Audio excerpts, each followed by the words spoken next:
Praise the lord. ప్రభువును మన రక్షకుడైన యేసుక్రీస్తు నామంలో మీ అందరికీ వందనములు. ఈరోజు దేవుని వాక్యమును మనము చదువుకుందాం. అపోస్తల కార్యములు 4వ అధ్యాయము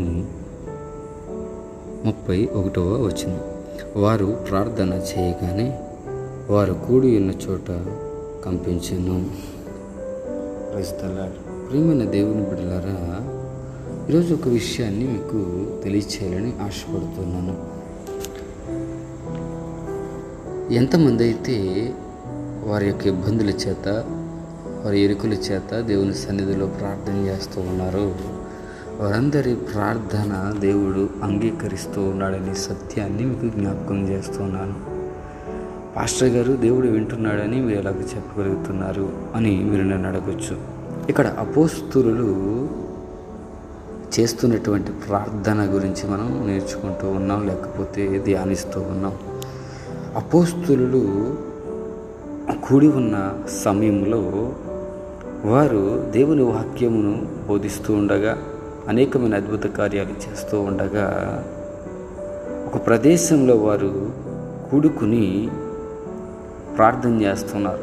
ఎప్పుడైతే వారు ప్రార్థన చేస్తున్నారో పరలోకమందున్న మహాదేవుడు, ఈ యొక్క సర్వసృష్టికి ఆధారమగినవాడు, సర్వసృష్టికి కారణభూతునైనటువంటి దేవాది దేవుడైన యేసు ప్రభువు వారు ప్రార్థన చేయగానే వారు కూడుకున్న చోటు కంపించెను. Praise the lord. జాగ్రత్తగా అర్థం చేసుకోండి ప్రియమైన దేవుని బిడ్డలారా. నువ్వు ఏ సమస్యల గురించి అయితే ప్రార్థన చేస్తున్నావో, ఏ ఇబ్బందుల గురించి అయితే నువ్వు ప్రార్థన చేస్తున్నావో, ఆ సమస్యను దేవుడు ఏం చేయబోతున్నాడంటే నీ యొద్ద నుండి దూరపరచబోతూ ఉన్నాడు. నీ యొద్ద నుండి దానిని ప్రారదొలబోతూ ఉన్నాడు. ఎందుకు ఈ మాట చెప్తున్నానంటే, నీ ప్రార్థన ప్రభు సన్నిధికి చేరినప్పుడు దేవుడు కార్యమును చేయడం మొదలు పెడతాడు.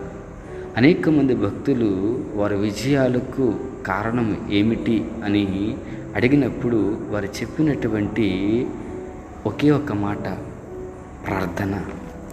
ఇక్కడ శిష్యులు కూడా యేసు ప్రభువుకి ప్రార్థన చేస్తూ ఉన్నారు.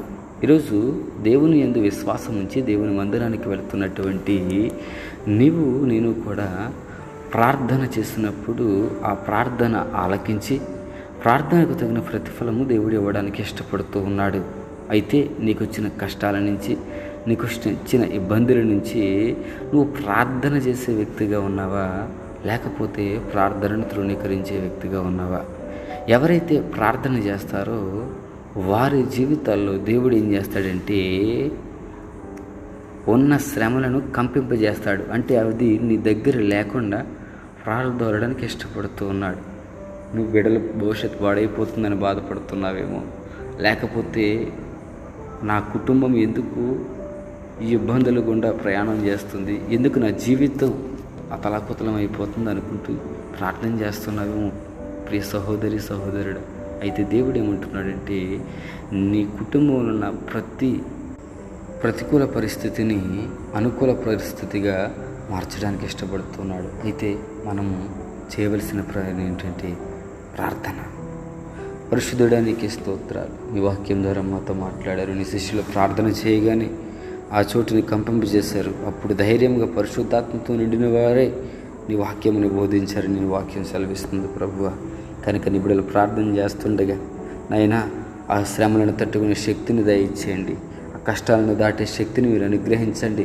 అంత మాత్రమే కాకుండా ప్రతికూల పరిస్థితులను అనుకూల పరిస్థితులుగా మీరే మార్చి మీ నామానికి మహిమ తెచ్చుకోండి ప్రభువా. నీ బిడ్డలు నిన్ను ఘనపరిచే విషయంలో, నిన్ను మహిమపరిచే విషయంలో, ప్రతి విషయంలో ప్రభువా మీరే సహాయం చేసి మీ నామానికి మహిమ తెచ్చుకున్నామని నజరేయుడైన యేసుక్రీస్తు నామములో అడిగి వేడుకుంటున్నాం పరమ తండ్రి. ఆమేన్. God bless you.